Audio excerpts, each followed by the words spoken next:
You have come out from among those of your fellows who choose to remain satisfied with a religion of the mind, who crave security and prefer conformity. You have elected to exchange your feelings of authoritative certainty for the assurances of the spirit of adventurous and progressive faith. You have dared to protest against the grueling bondage of institutional religion and to reject the authority of the traditions of record, which are now regarded as the Word of God.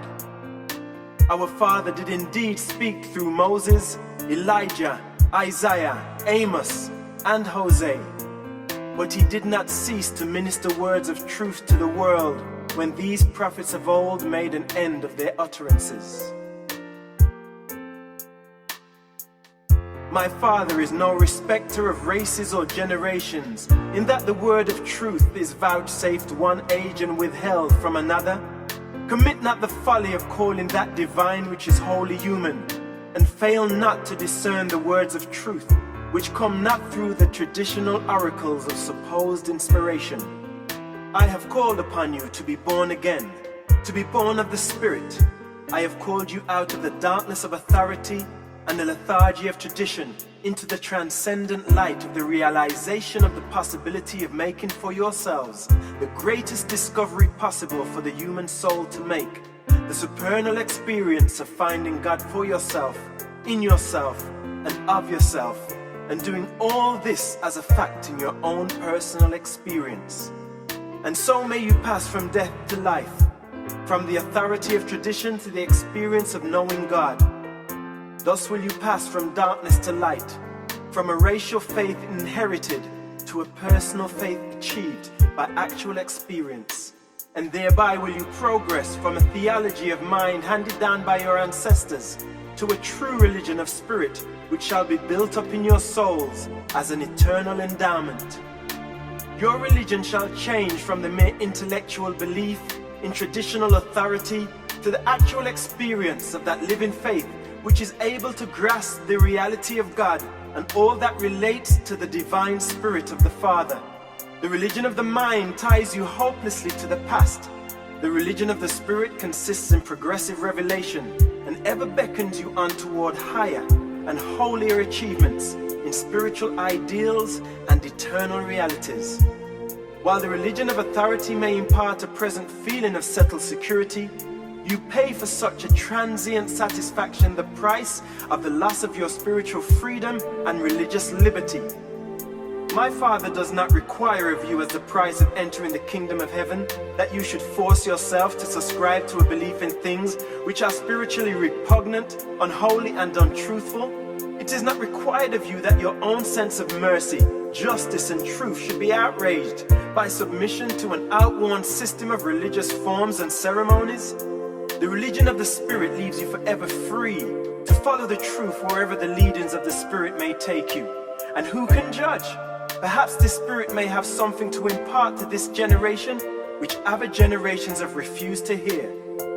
Shame on those false religious teachers who would drag hungry souls back into the dim and distant past and there leave them. And so are these unfortunate persons doomed to become frightened by every new discovery, while they are discomforted by every new revelation of truth. The prophet who said, "He will be kept in perfect peace, whose mind is stayed on God," was not a mere intellectual believer in authoritative theology. This truth-knowing human had discovered God. He was not merely talking about God. I admonish you to give up the practice of always quoting the prophets of old and praising the heroes of Israel, and instead inspire to become living prophets of the Most High and spiritual heroes of the coming kingdom. To honor the God-knowing leaders of the past may indeed be worthwhile, but why, in so doing, should you sacrifice the supreme experience of human existence, finding God for yourselves and knowing Him in your own souls? Every race of mankind has its own mental outlook upon human existence. Therefore must the religion of the mind ever run true to these various racial viewpoints. Never can the religions of authority come to unification. Human unity and mortal brotherhood can be achieved only by and through the super endowment of the religion of the Spirit. Racial minds may differ, but all mankind is indwelt by the same divine and eternal Spirit.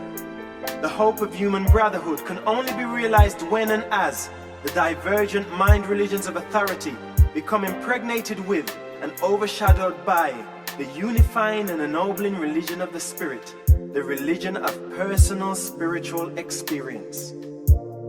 The religions of authority can only divide men and set them in conscientious array against each other.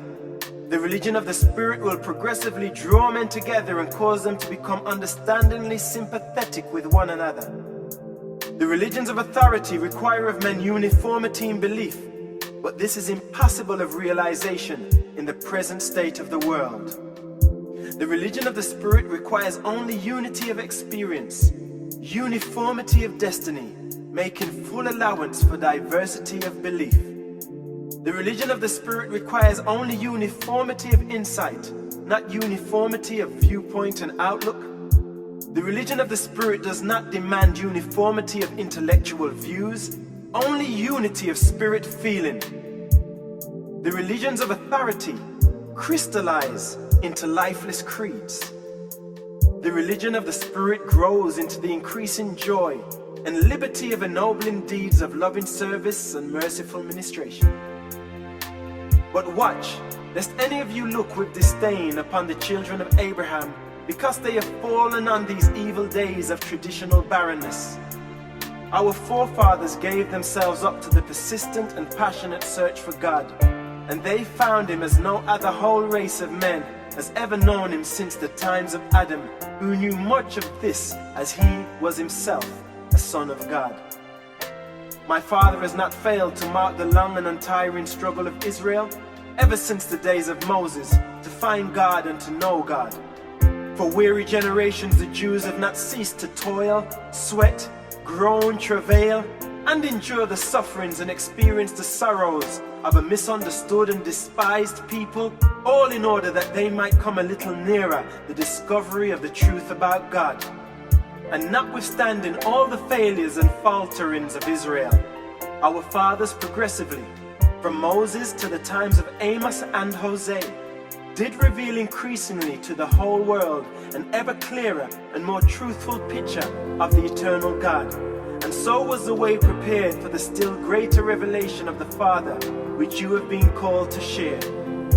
Never forget, there is only one adventure which is more satisfying and thrilling than the attempt to discover the will of the living God, and that is the supreme experience of honestly trying to do that divine will. And fail not to remember that the will of God can be done in any earthly occupation. Some callings are not holy and others secular. All things are sacred in the lives of those who are spirit-led, that is, subordinated to truth, ennobled by love, dominated by mercy, and restrained by fairness, justice. The Spirit which my Father and I shall send into the world is not only the Spirit of truth, but also the Spirit of idealistic beauty. You must cease to seek for the Word of God only on the pages of olden records of theological authority. Those who are born of the Spirit of God shall henceforth discern the Word of God regardless of whence it appears to take origin. Divine truth must not be discounted because the channel of its bestowal is apparently human.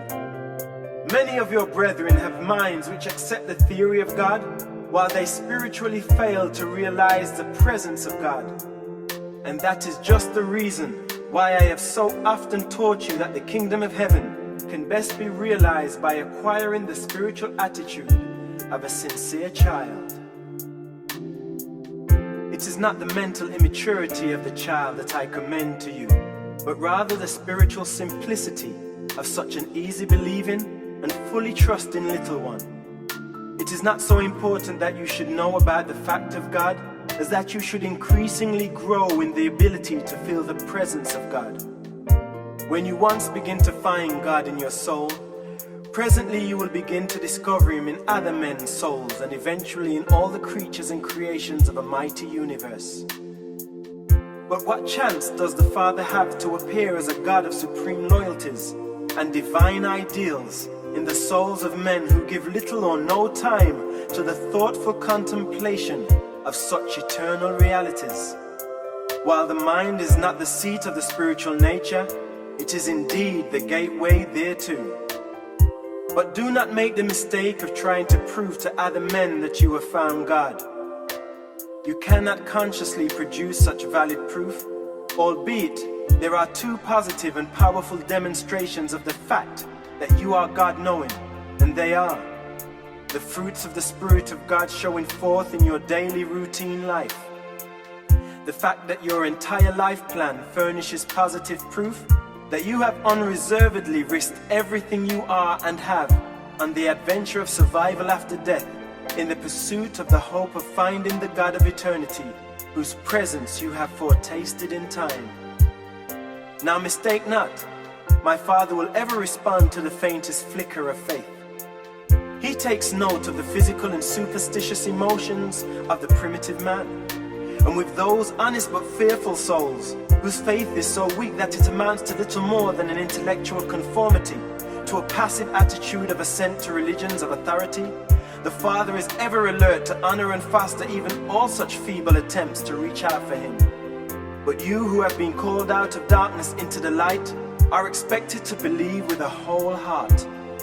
Your faith shall dominate the combined attitudes of body, mind, and spirit. You are my apostles, and to you religion shall not become a theologic shelter to which you may flee in fear of facing the rugged realities of spiritual progress and idealistic adventure, but rather shall your religion become the fact of real experience, which testifies that God has found you, idealized, ennobled, and spiritualized you, and that you have enlisted in the eternal adventure of finding the God who was thus found and sonship to you.